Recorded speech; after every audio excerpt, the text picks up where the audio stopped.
Have you ever felt crushed by a system that promised salvation yet left you drowning in guilt and despair? I did. I was once part of a conservative Christian church that demanded instantaneous salvation through intensive, high-pressure courses, a system that, rather than nurturing faith, left me in deep depression for 7 long years. But then God revealed to me a secret.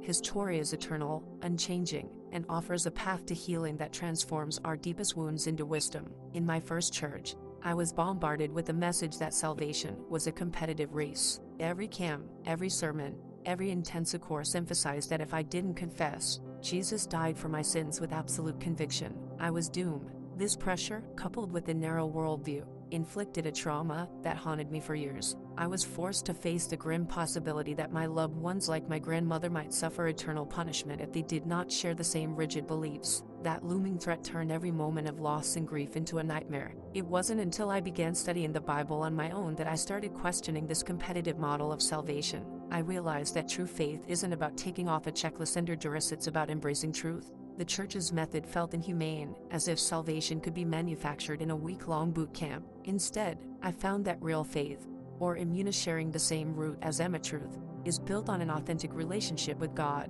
one that develops gradually through personal experience. I learned that if we follow a worldview rooted in false values like those of the Egyptians, who reaped the bitter harvest of their oppression, we, too, will suffer. Instead, we must take responsibility for our inner lives. The Torah teaches that our family trauma isn't a random misfortune, but a pattern inherited from our ancestors. The Bible warns that the sins of one generation can affect the next 3. Our unhealed wounds, our unchecked ego, and our self-deception create a karmic blueprint that we repeatedly carry with us. In my own life, this meant that unless I confronted my inner darkness, I would keep reliving the same painful cycle. In my quest for healing, I turned to the Torah and discovered a radical truth.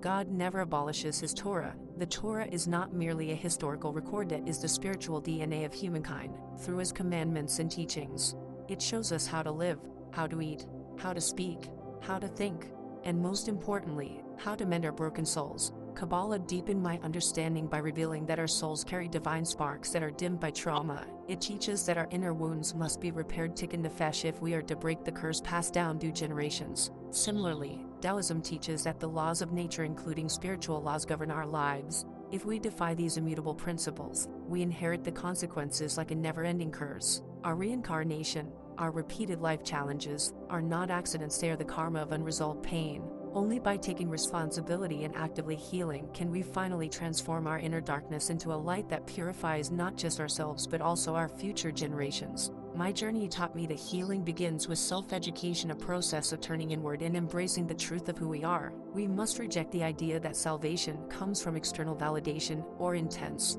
one-size-fits-all courses. Instead, we need to learn from the ancient wisdom of the Torah, the transformative insights of Kabbalah, and the harmonious balance of Taoism.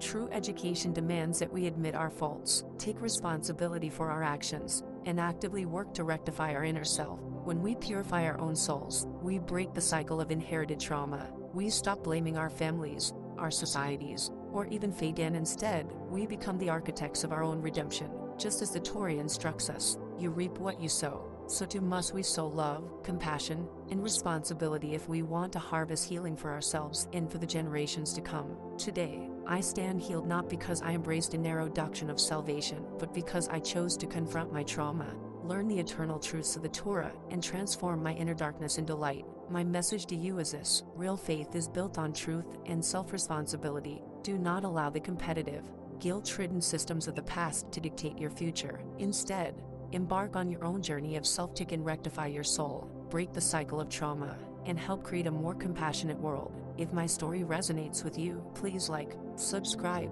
and share your thoughts in the comments. Let's inspire one another to heal, grow, and truly know God on a personal, transformative level.